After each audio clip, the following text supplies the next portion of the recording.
Next question.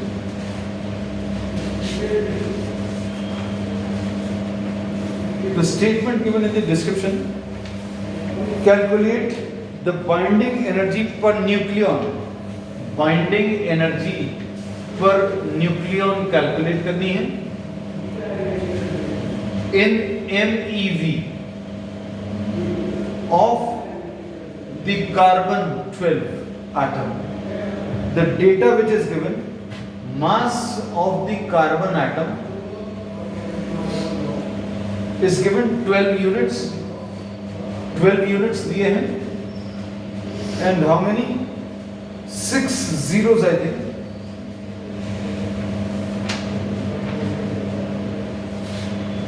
मतलब इसमें जो कैलकुलेशंस आगे आने वाले हैं वो 6 यूनिट्स तक या 6 डेसिमल प्लेसेस तक करने हैं. इसको देखकर अभी मुझे बता सकते हैं. फिर mass of the neutron, this is given 1.008665 unit, and the mass of the proton is 1.007825 units. अब हम लोगों को ये मालूम है कि mass of the constituent particles of the nucleus is more as compare to the mass of the nucleus. क्या बोल रहे हैं कि प्रोटॉन्स और न्यूट्रॉन्स का मास अगर हम मिला दें उससे कम हम लोगों को किसका मास ऑफ द न्यूक्लियस मिलता है, and this is termed as what the mass defect. तो डेल्टा एम निकाल लीजिए. डेल्टा एम कैसे मिलेगा? 6 टाइम्स. अब चूंकि जो एटम इन्वॉल्व है सी, मतलब इसमें 6 प्रोटॉन्स हैं और 6 न्यूट्रॉन्स हैं. There are 6 protons and 6 neutrons. तो 6 प्रोटॉन्स का मास प्लस 6 न्यूट्रॉन्स का mass minus what the mass of the nucleus. This will give you the mass defect. और ये मास डिफेक्ट आने के बाद फिर delta M into C square ये यूज कर लो. अब ये 6 into mass of the proton is 1.007825. Calculations करना शुरू कर देना. Mass of the neutrons 1.008665 minus mass of the carbon atom is 12. Solve करने पर 0.0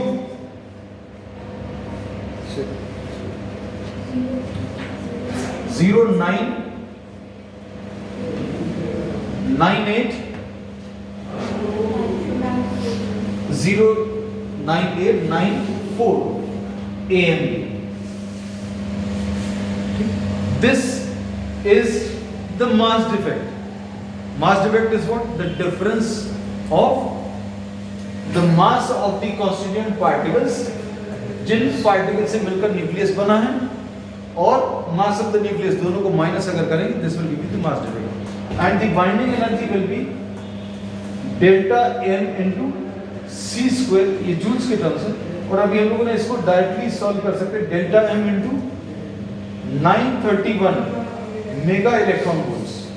ये वैल्यूज अभी हम सॉल्व करके डायरेक्टली लिख सकते हैं. नहीं तो सी की वैल्यू रख लो आप. कितनी सी की वैल्यू कितनी? 3 इंटू 10⁸ रखो. फिर उसके बाद क्या करोगे? 1.6 इंटू 10⁻⁻19 से, ये भी हम पूरा प्रोसेस बता दे रहे हैं. डेल्टा एम इंटू 3 इंटू 10⁸ का होल स्क्वायर. ये कैसे मिलेगा? जूल्स में. फिर उसके बाद किससे डिवाइड करोगे? 1.6 इंटू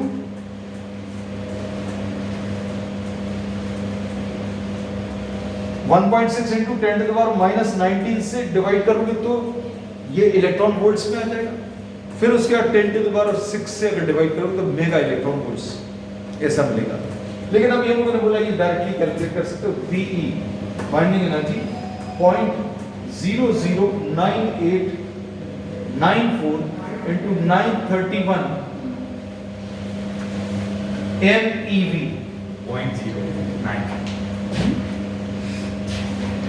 0.00 0.09. 0.09 ये सॉल्व करने पर 1 0 कम हो गया, अच्छा 1 0 कम है 1 0 कम होना चाहिए। ओके 1 0 आई एम सॉरी 0.0989 कितना आ रहा है ये सॉल्व करने पर और इसको बाइंडिंग एनर्जी पर न्यूक्लियन निकालना है तो you will have to divide 0.09894 into 931 divided by 12 से डिवाइड कर लीजिए सॉल्व करने पर ये कितना आ रहा है